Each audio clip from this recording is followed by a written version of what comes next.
In the cold winter of 1940, as war raged across Europe and the Pacific loomed on the horizon, Washington, D.C. bustled with an uneasy calm, a seemingly insulated capital unaware of the clandestine battles being fought within its very streets. Within the hallowed, often dusty halls of the Federal Bureau of Investigation, tucked away in a labyrinth of filing cabinets and clattering typewriters, sat a quiet woman whose meticulous attention to the mundane would ironically become the nation's most formidable defense against a hidden enemy. If you've ever wondered how the smallest gears can turn the largest machines, then stay tuned, because this is the story of how an unassuming clerk, through sheer diligence and an ingenious system, transformed from an overlooked cog in the bureaucratic machinery into an indispensable sentinel, exposing a Nazi spy ring that threatened to undermine American neutrality and security. Clara Jenkins arrived promptly at 8:00 a.m. every weekday, her sensible shoes echoing softly on the linoleum floors of the FBI's General Files Division. The year was 1941, and while distant battlefields dominated newspaper headlines, Clara's world revolved around index cards, manila folders, and the rhythmic clack-clack of her royal typewriter. Her desk, nestled amongst dozens of identical workstations, was a model of austere organization, a stark contrast to the often chaotic flow of reports, intercepts, and informant tips that passed through her hands. Clara was a clerk, one of hundreds, tasked with the thankless job of categorizing and filing every piece of information that entered the Bureau. Most of her colleagues, like the jovial but often distracted Mr. Henderson, saw their work as a necessary evil, a repetitive chore in a larger, more exciting game of federal law enforcement. But Clara saw patterns, or rather, the potential for patterns, hidden within the endless stream of seemingly unrelated data. She was a quiet woman in her late 30s, with an unassuming demeanor and eyes that missed nothing. She'd spent years in government service, first at the Department of Agriculture, then the Treasury before landing in the FBI. She found a strange satisfaction in order, in the precise placement of each document, the correct label on every folder. This meticulousness, often dismissed as an eccentricity, was her strength. The existing filing system, a sprawling, alphabetically organized behemoth, was ill-equipped for the emerging complexities of counter-espionage. Information was filed by case number, by suspect name, by location, but rarely by multiple cross-references simultaneously. A seemingly innocent address in New York might be filed under a fraud case, while the same address used by a different person would be under a completely separate domestic disturbance report, with no obvious link between them. This fragmentation was a gaping hole, a blind spot that Clara increasingly found unsettling. She had observed over weeks and months subtle anomalies, a postmark from a seemingly random city, recurring coded phrases in intercepted foreign mail, a series of small, untraceable money orders. Each instance on its own was negligible, but Clara felt a persistent itch that they were connected, like faint dots in a cosmic diagram she couldn't yet fully perceive. The thought nagged at her, keeping her awake some nights, envisioning a better way to connect these disparate threads. She knew the Bureau was grappling with the rise of subversive activities. German agents were rumored to be operating within the country, fueled by Nazi ambitions. Her current system, however diligent her efforts, felt like trying to catch smoke with a sieve. She believed there was a way to make sense of the chaos, a method to transform individual pieces of trivia into actionable intelligence, if only she could convince someone to listen. The idea for a new system had germinated in Clara's mind for months, a silent revolution brewing amidst the humdrum of daily tasks. She called it in her own head the Multiple Address Detection System, or MAD for short. The concept was deceptively simple, yet revolutionary for its time. Instead of merely filing documents under primary categories, MAD would systematically cross-reference every significant piece of data: names, addresses, phone numbers, known aliases, code words, unique phrases, even the type of stationery used. Her vision was a matrix, a vast web of interconnected information that would highlight relationships and patterns that would be invisible in a linear filing system. She began sketching diagrams in her lunch breaks, filling notebooks with flowcharts and proposed index card formats. Her initial proposals to her immediate supervisor, Mrs. Davis, were met with polite dismissals. "Clara, dear, the current system has served us well for decades," Mrs. Davis would say, her voice dripping with the quiet authority of established bureaucracy. "We simply don't have the manpower or the budget for such an overhaul." Another colleague, Agent Frank Thompson, a junior agent who occasionally reviewed files, would often joke, "Clara, trying to reinvent the wheel, are we? Just keep the papers in order, that's all the Bureau asks." But Clara was undeterred. She knew the stakes were higher than anyone realized. The FBI, still relatively young and focused primarily on domestic crime, was scrambling to adapt to the new threat of international espionage. While agents were out in the field chasing leads, Clara believed the answers were already within the Bureau's own walls, buried under mountains of unlinked data. She started small, using her own time and spare index cards to create a parallel system. Every time she processed a report, she would painstakingly transcribe and cross-reference key details into her nascent MAD database. If a letter mentioned a certain P.O. box in Miami, she wouldn't just file it under the sender's name. She'd create cards for the P.O. box, for the recipient, for any unique phrases, for the date, and link them all with a rudimentary color-coded system. Her dedication was relentless. She worked late, often bringing her lunch to her desk, surrounded by her self-created network of index cards. The aroma of stale coffee and carbon paper was her constant companion. Slowly, painstakingly, the MAD system began to grow.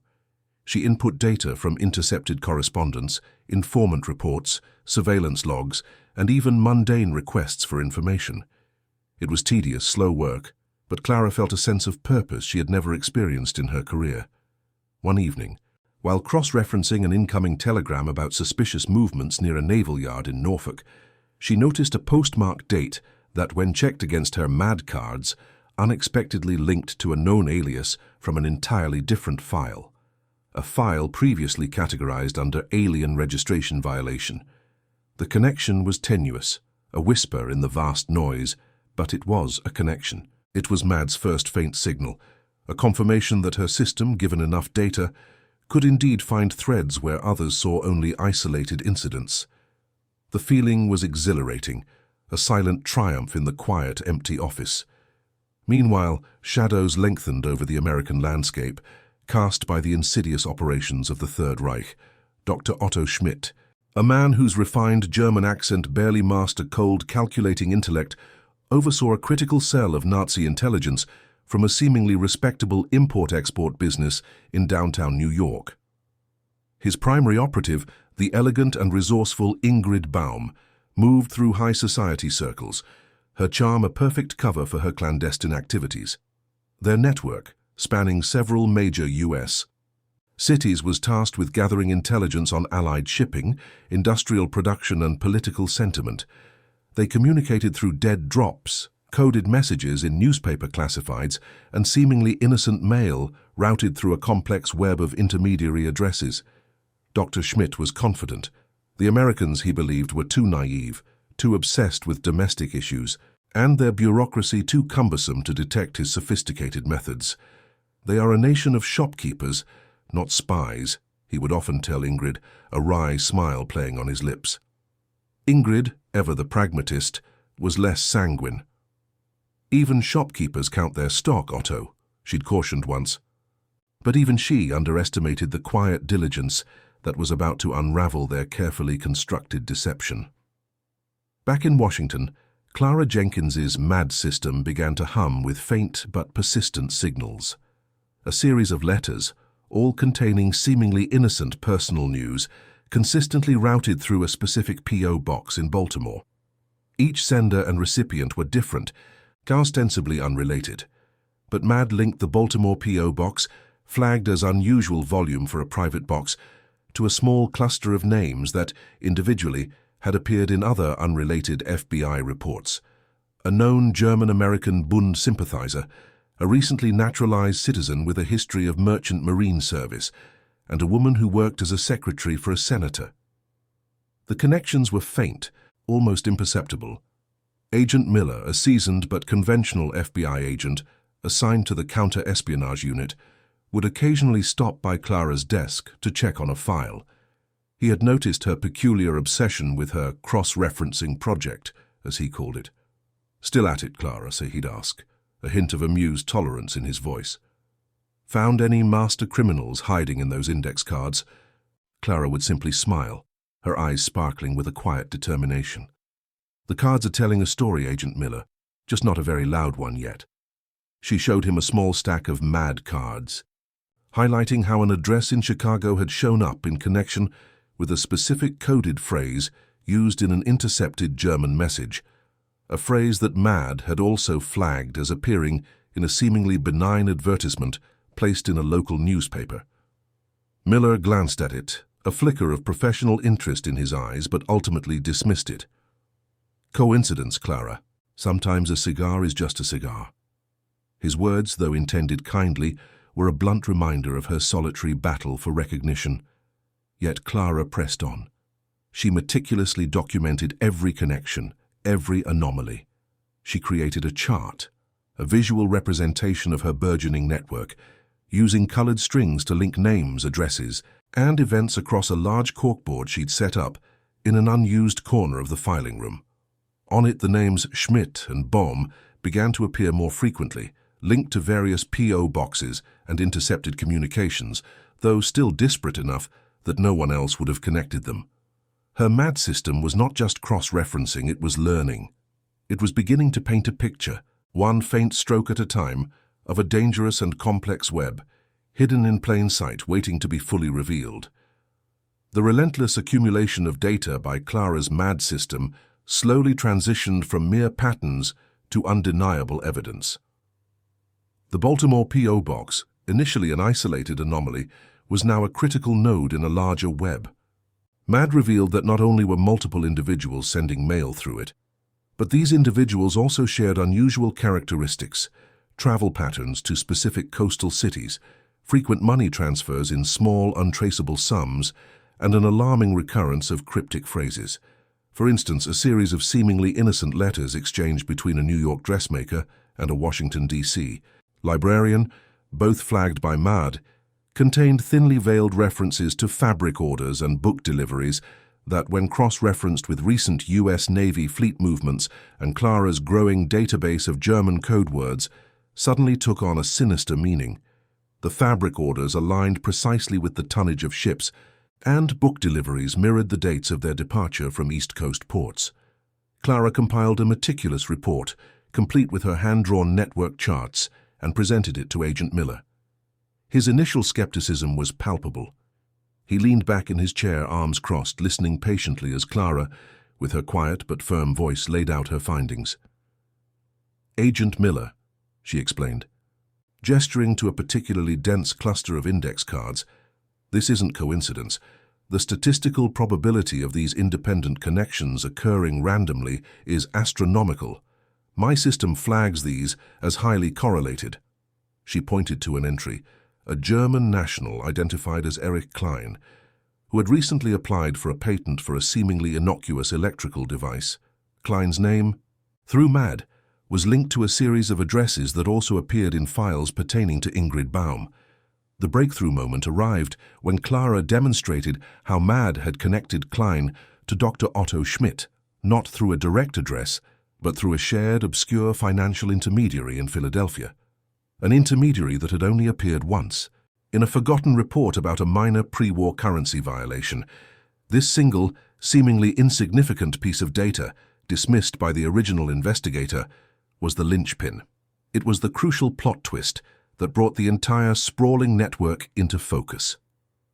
Miller picked up a card, a simple 3x5 index card, but on it, Clara had meticulously recorded not just the intermediary's name, but its connection to a dated deposit made by a Dr. O. Schmidt, an initial, not a full name, which MAD's fuzzy logic had cross-referenced. He looked from the card to Clara, then back to the intricate charts. The meticulousness, the sheer volume of cross-referenced data, and the undeniable statistical correlation finally broke through his ingrained skepticism. The weight of potential discovery pressed heavily on Clara, transforming her quiet determination into a palpable sense of urgency. Her work was no longer about neatness. It was about national security. Miller, now visibly impressed, nodded slowly. "Clara, this is extraordinary. I need to take this to Director Hayes immediately. Get me all your documentation. Every single card, every chart. This can't wait." The words were an affirmation, a recognition of months of unseen labor, and the faint hope that her insignificant clerical work might finally make a significant difference. Director Hayes, a man known for his sharp mind and even sharper tongue, listened with a mixture of disbelief and growing astonishment as Agent Miller, with Clara Jenkins quietly present, laid out the MAD system's findings. He initially scoffed at the idea of a filing clerk uncovering a spy ring, but as Miller, using Clara's painstakingly compiled reports and charts, demonstrated the intricate web of connections, Hayes's skepticism crumbled. "So, you're telling me," Hayes began, leaning forward, "that this MAD system has linked seemingly random addresses, innocuous coded phrases, and minor financial transactions to form a coherent picture of a sophisticated espionage operation?" Miller nodded, gesturing to a chart where colorful strings connected dozens of nodes. "Director, the sheer volume and interconnectedness are undeniable. The probabilities, as Ms. Jenkins has calculated, make coincidence an impossibility." The centerpiece of their presentation was Clara's discovery of the Philadelphia financial intermediary. This obscure entity, initially dismissed, turned out to be the central banker for the entire Nazi operation, handling the flow of funds to multiple agents, dead drops, and propaganda efforts. It was the single most shocking revelation, a major plot twist that had remained hidden because no single file had connected it directly to a spy. Clara, however, had tirelessly insisted on including every financial detail, no matter how small, into MAD, betting that the system would eventually find a link. And it did. Convinced by the overwhelming evidence, Hayes authorized immediate and comprehensive surveillance. He deployed a team of his best agents, including Miller, to shadow the key figures identified by MAD: Dr. Otto Schmidt, Ingrid Baum, and several lesser operatives like Erich Klein. The game was now officially afoot. From their safe houses and clandestine meeting points, Dr. Schmidt and Ingrid Baum began to sense the net tightening. A seemingly innocuous car parked across the street for too long, a face seen twice in different neighborhoods, a brief crackling interference on their shortwave radio. Their initial confidence began to fray, replaced by a creeping paranoia. "I told you, Otto," Ingrid whispered, her voice laced with anxiety. "They are not as naive as you think. Something feels different." Schmidt, usually unflappable, found himself checking his mirrors more frequently, his composure cracking. Meanwhile, the FBI surveillance teams, guided by MAD's real-time intelligence, began to confirm Clara's predictions. A pre-arranged dead drop in Central Park was observed, leading to the interception of microdots containing sensitive information about naval movements. A coded message placed in a newspaper classified ad, identified by MAD's pattern recognition, was traced to a known sympathizer, attempting to recruit saboteurs. The tension was palpable. One afternoon, a team shadowing Erich Klein lost him in a crowded subway station, a near miss that sent a jolt of fear through the operation. Hayes, grim-faced, demanded tighter control, emphasizing the importance of MAD's continuous updates. The first wave of arrests began, rounding up the smaller fish in the network: couriers, propagandists, and low-level informants.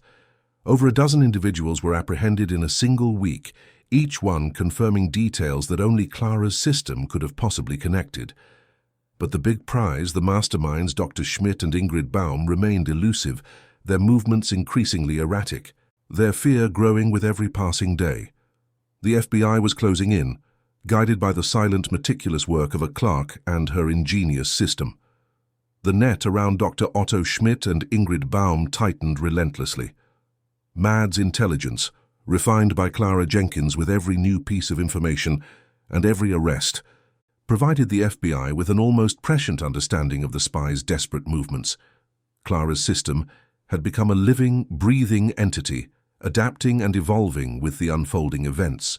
For instance, a last-ditch effort by Schmidt to establish a new communication channel via a seemingly random bookstore in Boston was immediately flagged by MAD, which cross-referenced the bookstore's ownership with a minor pre-war associate of Schmidt's, a connection so obscure it would have been missed by traditional methods. This insight led agents to stake out the bookstore.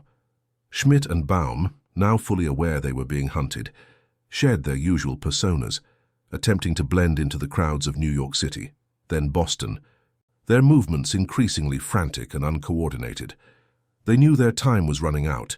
They attempted to destroy incriminating evidence, burning documents in hotel rooms, flushing microdots down toilets. But MAD had already logged the existence and content of much of it. The FBI, armed with warrants and a clear understanding of their target's network, moved in for the final sweep. On a rainy Tuesday morning, 2 weeks after the initial arrests, a team of FBI agents led by Agent Miller converged on a dilapidated brownstone in a quiet Boston neighborhood. MAD had predicted it as a likely last refuge, based on the patterns of their increasingly desperate communications and an obscure link to a landlady who had once worked for a German shipping company. The raid was swift and decisive. Miller's team breached the door, their weapons drawn, securing the premises in a matter of minutes. Inside, they found Dr. Schmidt attempting to burn a final stack of documents, while Ingrid Baum, her face a mask of defeat, was frantically trying to dismantle a portable shortwave radio. There was no struggle. Schmidt, caught off guard, simply raised his hands in surrender, his aristocratic facade crumbling. Ingrid, seeing the futility, slowly put down her tools. "So," Schmidt said, his voice raspy, "the Americans are not so dull after all." His eyes, devoid of their earlier confidence, held a flicker of grudging respect. The arrests were a monumental success. In total, the FBI apprehended 33 individuals directly linked to Dr. Schmidt's spy ring, including high-level operatives, couriers, and sympathizers. Over 50 Isuazaran pages of sensitive documents, numerous codebooks, shortwave radios, and significant sums of German currency were seized. The impact was immediate. Reports of U-boat activity along the eastern seaboard dropped, and several planned acts of sabotage were thwarted. The information gleaned from the interrogation of Schmidt and Baum, corroborated and cross-referenced with Clara's MAD system, allowed the FBI to dismantle several other smaller, nascent spy cells across the country that had attempted to connect with Schmidt's network. The scale of the operation uncovered and the sophistication of its methods stunned even seasoned FBI agents. The true genius, however, lay not in the dramatic arrests, but in the quiet, methodical work that had made them possible. It was a victory not for overt force, but for meticulous attention to detail and systematic thinking, a testament to the unexpected power of a Clerk's MAD idea. The debriefing of Dr. Otto Schmidt and Ingrid Baum revealed the full extent of their network and objectives, every detail confirming the intricate patterns Clara's MAD system had so accurately predicted.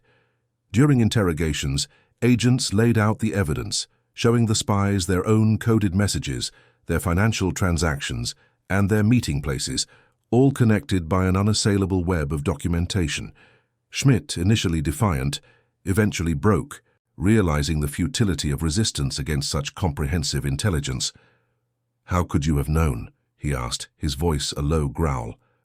"Our methods were foolproof, our communication lines untraceable." Agent Miller, now a firm believer in Clara's genius, simply smiled. "You underestimated the power of an organized mind, Dr. Schmidt, and the dedication of a very clever woman. Clara Jenkins, once just a name on a personnel file, was now the subject of intense discussions in the highest echelons of the FBI. Director Hayes, who had once dismissed her ideas, personally commended her. "Ms. Jenkins," he stated, his voice devoid of its usual sternness, "your MAD system has provided an unprecedented level of insight into enemy operations. You have, quite literally, rewritten the book on counterintelligence data management." Clara, always modest, simply expressed her satisfaction at seeing the connections she had always suspected finally come to light. Her personal journey from an anonymous clerk to a recognized, albeit unsung, hero was complete. She hadn't sought accolades, only the validation that her meticulous work mattered. The impact of MAD rippled throughout the Bureau. Other divisions, seeing its success, began requesting consultations with Clara, eager to adapt her cross-referencing principles to their own databases. Within months, elements of MAD were integrated into the FBI's broader intelligence gathering and analysis protocols, drastically improving the Bureau's ability to detect and neutralize threats. Clara, far from remaining a simple clerk, was offered a specialized role, heading a new department dedicated to intelligence analysis and pattern recognition. She accepted not for the promotion itself, but for the opportunity to further refine her system, to ensure that no vital piece of information would ever again be lost in the bureaucratic labyrinth. Her story became an internal legend, a quiet testament to the idea that even in the chaos of global war, the most impactful contributions could come from the most unexpected places. It underscored the profound importance of administrative work, often dismissed as mundane in the grand scheme of national security. The quiet hum of Clara's index cards had become the early warning system for a nation at war, a subtle yet powerful weapon against the unseen enemy. Her attention to detail had not only exposed a Nazi spy ring, but had also laid the groundwork for modern intelligence analysis, proving that systematic thinking and sheer human persistence could transform seemingly insignificant data into the very fabric of national defense. The long-term impact of Clara Jenkins' work and her multiple address detection MAD system extended far beyond the immediate capture of Otto Schmidt's spy ring. It heralded a paradigm shift in U.S. intelligence, demonstrating the indispensable value of systematic data, cross-referencing and pattern recognition. MAD, initially a manual card-based system, laid the foundational principles for what would eventually become the sophisticated digital intelligence databases used by modern agencies. Its success spurred the FBI to invest more heavily in information management technologies and methodologies, forever changing how intelligence was collected, analyzed, and disseminated. Clara Jenkins, ever the quiet professional, embraced her new role as head of the Bureau's Intelligence Analysis and Pattern Recognition Unit. She was never one for public accolades, preferring the satisfaction of her work. She received a commendation from the director of the FBI, a simple framed certificate that she kept proudly on her desk, tucked behind a stack of new index cards. Her expertise became invaluable, and she continued to refine MAD, adapting it to new threats and expanding its scope. She remained with the Bureau for many years, a guiding force in the evolution of its intelligence capabilities, her name whispered with respect in closed-door meetings. Agent Miller, whose initial skepticism gave way to unwavering support, saw his career flourish. He rose through the ranks, his reputation enhanced by his involvement in the Schmidt case and his championing of Clara's innovative methods. He often recounted the story of the quiet clerk and her MAD system, a reminder to his subordinates that critical insights could emerge from any corner of the Bureau, provided one was open to seeing them. Dr. Otto Schmidt and Ingrid Baum faced the full force of American justice. After exhaustive interrogations that yielded a wealth of intelligence, they were both tried and convicted of espionage. Schmidt received a life sentence, while Baum, due to her slightly lesser role and cooperation, received a lengthy prison term. Their network, once so confident and insidious, was completely dismantled, its agents imprisoned or deported. The thematic focus of Clara's story endures, the profound power of attention to detail and systematic thinking. It underscored that the diligent, often unseen administrative work performed by individuals like Clara Jenkins was not merely supportive, but absolutely critical to the war effort and national security. Her journey, from an overlooked clerk to an unsung hero whose genius fundamentally altered the landscape of American counterintelligence, remains a compelling testament to the spirit of innovation in times of crisis. The contrast between the Nazi spies' overconfidence in their sophisticated, yet ultimately detectable methods and the persistent, methodical bureaucracy of Clara's approach highlights a fundamental truth. Diligence and meticulousness, even in the most mundane tasks, can be the most potent weapons against hidden threats. Clara's legacy was not built on dramatic field operations or daring infiltrations, but on the quiet, painstaking work of connecting dots, proving that sometimes the most effective defense is built on the simple, yet profound power of knowing. Her work ensured that America would never again be caught off guard by a meticulously woven web of deceit. And that concludes our story. If you made it this far, please share your thoughts in the comments. What part of this historical account surprised you most? Don't forget to subscribe for more untold stories from World War II, and check out the video on screen for another incredible tale from history. Until next time.